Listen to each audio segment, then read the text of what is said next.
Tahukah anda, negara kita Malaysia penuh dengan pelbagai adat dan kaumnya tersendiri. Terdapat banyak bukti yang menunjukkan kemunculan agama-agama di Malaysia. Antara bukti kemunculan banyak kepercayaan masyarakat beragama di Malaysia adalah dalam amalan kehidupan seharian mereka. Untuk itu, mari kita lihat adat upacara, adat kematian kaum Cina. Orang Cina di Malaysia merupakan kaum yang kedua besar di negara ini. Malaysia dan Cina telah mempunyai hubungan politik dan perdagangan sejak berabad dahulu. Pada zaman Kesultanan Melaka, Cina pernah berperanan sebagai pelindung Melaka daripada ancaman Siam. Pemindahan rakyat Cina ke Malaysia adalah kerana desakan pada zaman dinasti Manchu, kerana Manchu merupakan kerajaan asing dan menimbulkan perasaan tidak puas hati di kalangan rakyat.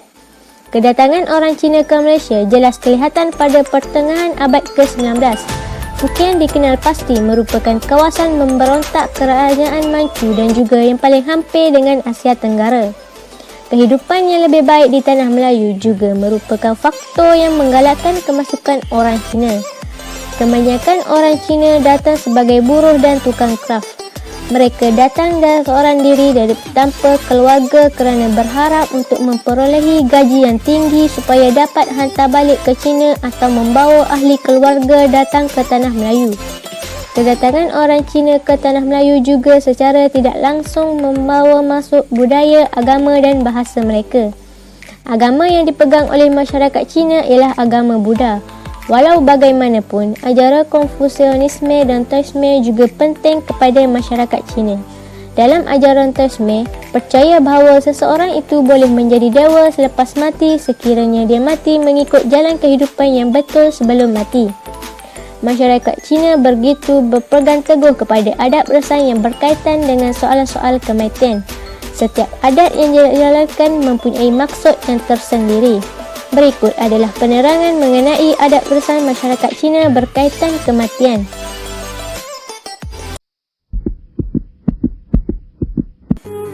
Upacara sembahyang mayat bergantung kepada kepercayaan agama si mati.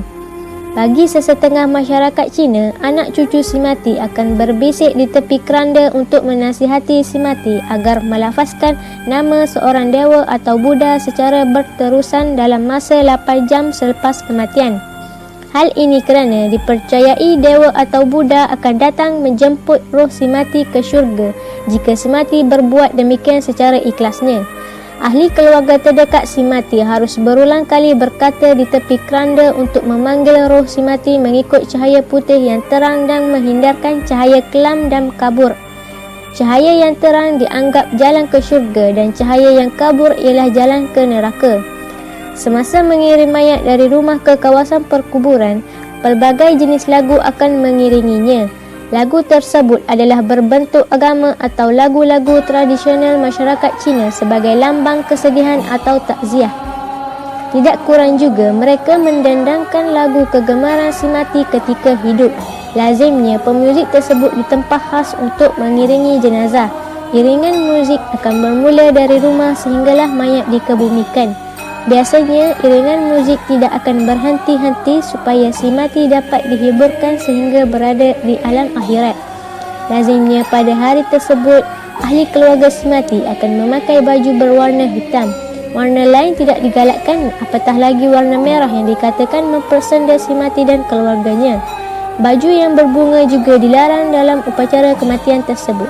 Pakaian ahli keluarga si mati adalah seperti jubah hitam yang lengkap dengan topi. Kemudian mereka akan memakai baju jejaring yang diperbuat daripada jut atau sabuk. Baju ini dipakai di bahagian luar baju hitam. Ketika mayat diusung dengan menggunakan lori khas, beberapa kes yang disalut logam akan dicampak sepanjang perjalanan. Mengikut kepercayaan masyarakat Cina, cara ini adalah untuk memastikan roh boleh berjalan pulang ke rumah berpandukan kertas tersebut.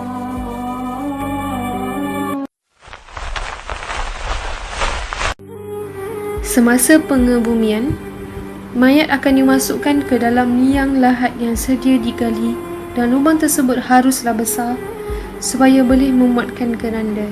Bagi masyarakat Cina tradisional, Mereka memasukkan pelbagai jenis harta milik si mati. Oleh itu, liang lahat perlu besar untuk menampung harta milik si mati. Ini adalah penting untuk menunjukkan darjat si mati ketika di dunia. Kini, amalan tersebut tidak dipraktikkan kerana telah banyak kejadian kecurian yang berlaku dilaporkan.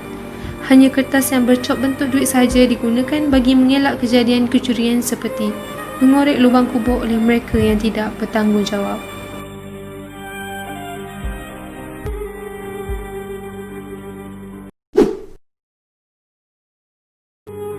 Bagi masyarakat Cina, kawasan perkuburan yang strategik memainkan peranan penting kerana menjadi lambang kebahagiaan yang bakal dikecapi apabila seseorang telah meninggal dunia. Kawasan perkuburan yang terletak di kawasan yang tinggi adalah lebih baik jika dibandingkan dengan tanah yang rata. Selain itu, tanah perkuburan tersebut juga akan dihias dengan cantik sama ada daripada warna, ukiran ataupun bentuk sebagai lambang kekayaan si mati semasa masih hidup. Kebanyakan tanah perkuburan terletak di kawasan yang berhampiran jalan raya. Mengikut kepercayaan masyarakat Cina, kawasan seperti itu akan memudahkan roh si mati menemui jalan pulang.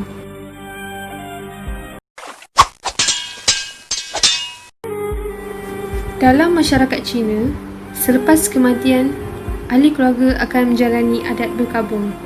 Adat berkabung dalam masyarakat Cina mempunyai maksud yang memperlihatkan tanda-tanda sedang bertukacita kerana kematian seorang ahli keluarga. Baju yang berwarna hitam akan dipakai oleh ahli keluarga sehinggalah hari perkabungan tamat. Setelah itu, barulah pakaian warna lain boleh dipakai.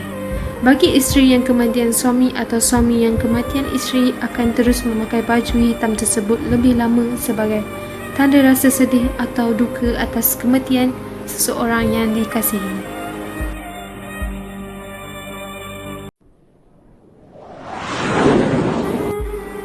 Kesimpulannya, setiap upacara yang dilakukan dalam adat kematian masyarakat Cina mempunyai maksud-maksud yang tertentu. Kita dapat lihat dalam upacara-upacara yang dijalankan seperti penghormatan kepada si mati, upacara pengebumian yang perlu dilakukan dengan sempurna dan upacara berkabung.